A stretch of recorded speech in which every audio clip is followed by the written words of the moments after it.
They who walked in darkness shall see a great light.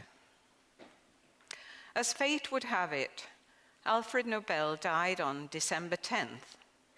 And as decided by the Nobel Foundation, this day became the day chosen to commemorate him by making this the day for the Nobel Prize ceremony.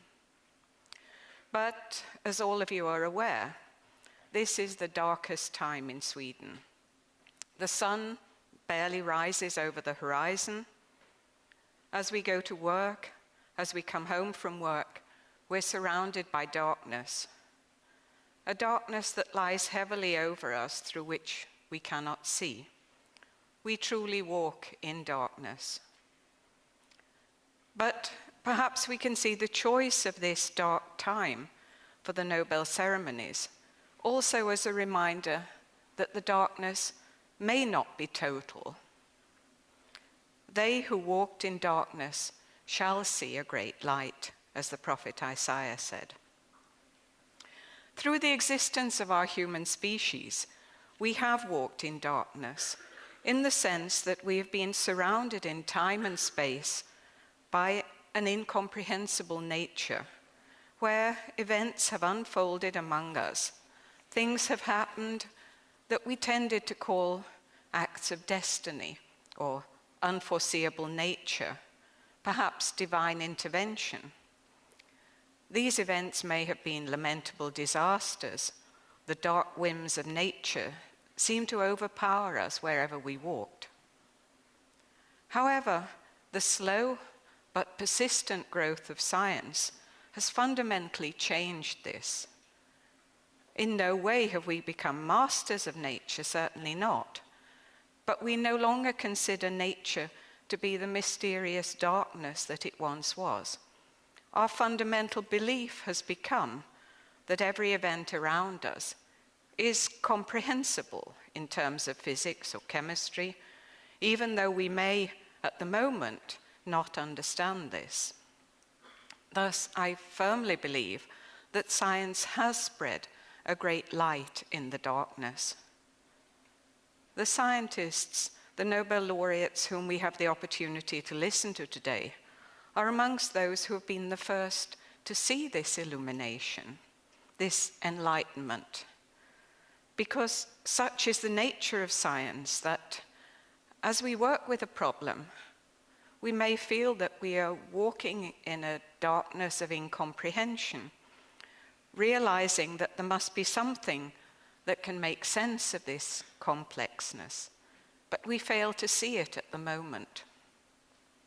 Then, as we fumble in the darkness, it may be there in front of us, either the sudden or the successive insight that the problem can be understood.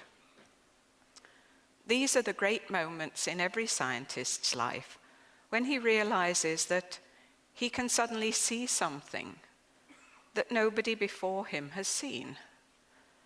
A new light is shone on nature. This can be as sudden as a lightning flash, or it can slowly glow up, developing like the light from today's energy-saving bulbs. But what we can see may be a small detail, or it may be an insight that completely changes the way we look at the world. But nonetheless, it's a great light in the darkness. And the light is not just for ourselves. It is for all people, for all mankind, because scientific insights will spread over the world with no regard to nationality, faith, race, caste, or class. It's a gift for everyone. And what has once been lit up can never be extinguished. What has been discovered cannot be made undiscovered, because as new insights come into our collective understanding, they will remain with us.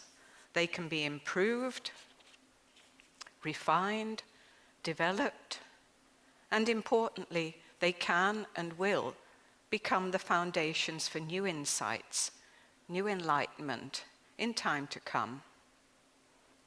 Ladies and gentlemen, Today we will listen to lectures from scientists who, more than most, have illuminated some of our darkness. Perhaps they may even tell us how it felt when it happened. Thanks to these people, our darkness has become lighter.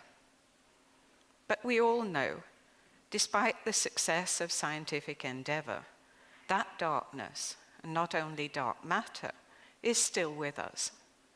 Nature is still full of the unknown, that someday, in the future, will become illuminated.